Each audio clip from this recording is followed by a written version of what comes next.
I'm Sam Baer, the collector car guru, and today it's 5 things you need to know before buying a daily driver classic. Now, it seems really great in theory to buy a 50s, 60s, 70s, 80s, or even an early 90s car to be a daily driver. You can stand out from the crowd, you can show your individuality. But is it a really good decision? Now, in my career as an automotive journalist and as a collector car dealer, I've been asked countless times what I think about specific older 25-plus-year-old cars as daily drivers, either for an adult or for a teen.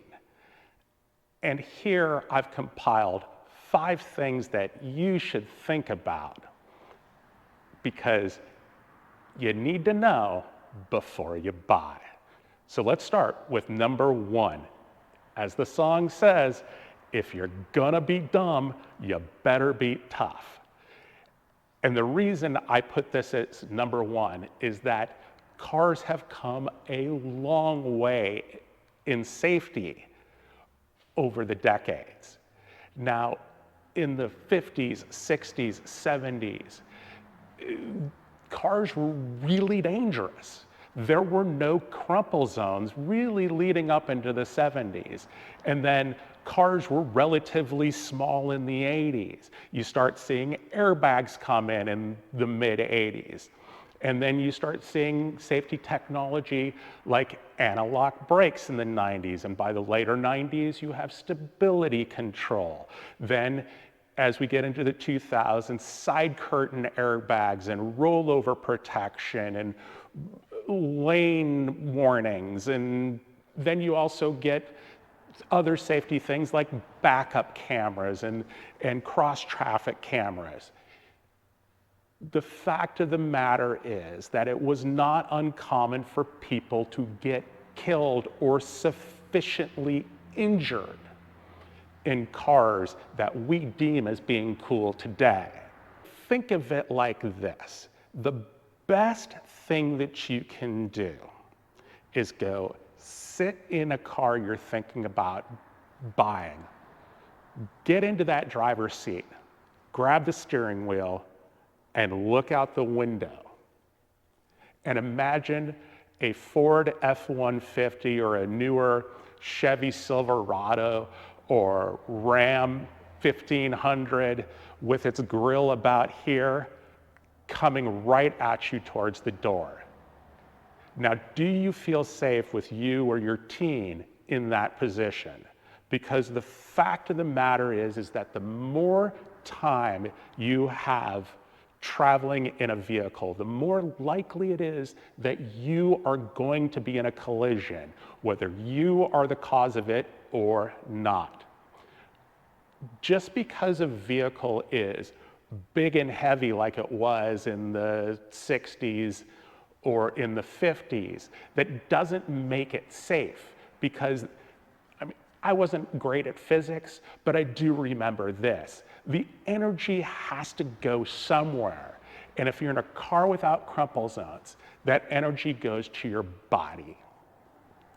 Now, that being said, there are still some vehicles that are relatively safe, but that isn't the only thing to keep in mind, which brings us to number 2. Even if the car is safe, you don't know what you've got till it's gone.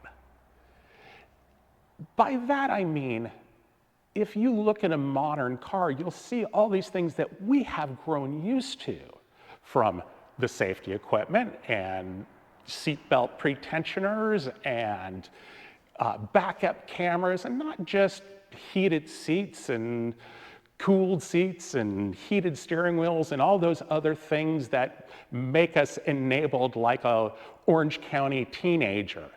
I'm talking about other things that are very important to the day in and day out of what we do, like working air conditioning, Rear defroster. I mean, this 1986 Dodge convertible has no rear defroster. So in the winter with the top up, I remember in high school when I got to borrow the car from my dad, taking a rag and crawling into the back seat and wiping off the rear window so I could see out of it.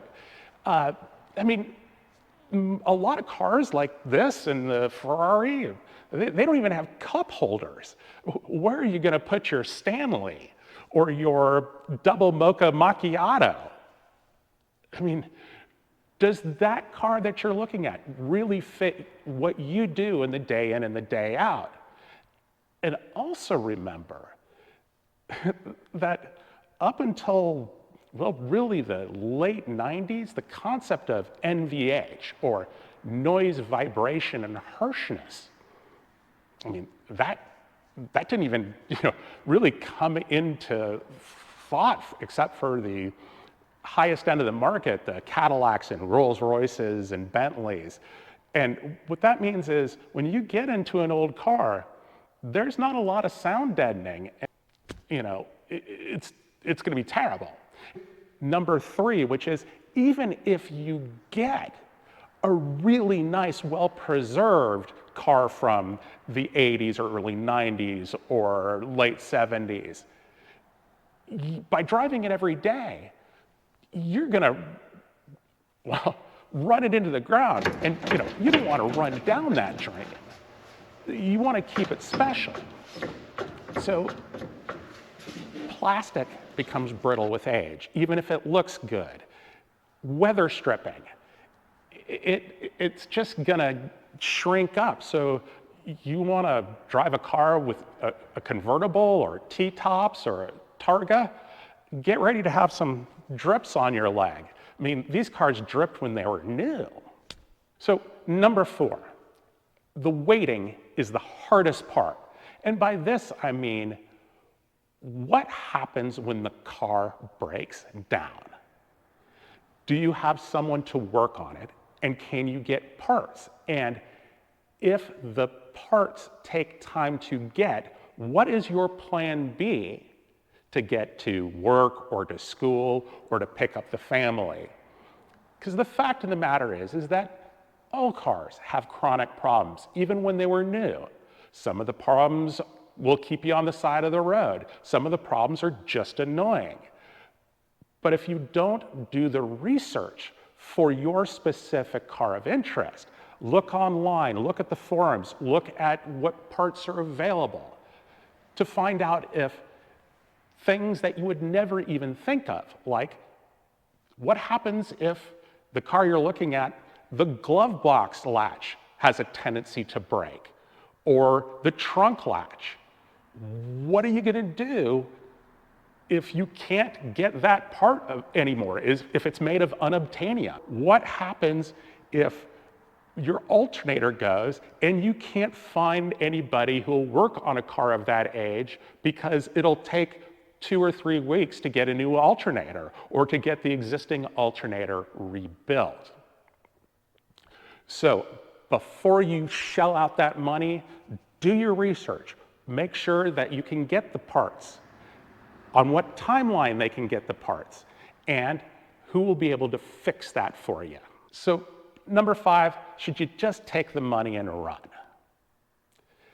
And what I mean is, it's almost never a sound economic decision to use a collector car 25 plus years or older as a daily driver. You'll pay more for a lesser car that may have more individuality or cool factor, but at the end of the day is not as safe,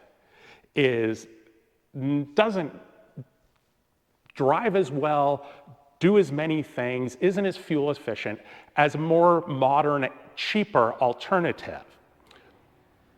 But that being said, you can create a budget for the purchase, for the expected costs of routine service, for the parts you're expecting are probably going to go out and break, for costs of fuel, insurance, and of course the costs of upgrades, because you've probably spent most of your life in cars that have things like nice stereos or better wheels and not just hubcaps on them, or that will make the car drive the way you expect it to drive by its looks, and then you get in and realize that old cars generally are far slower, handle more poorly, are less comfortable than what we expect them to be.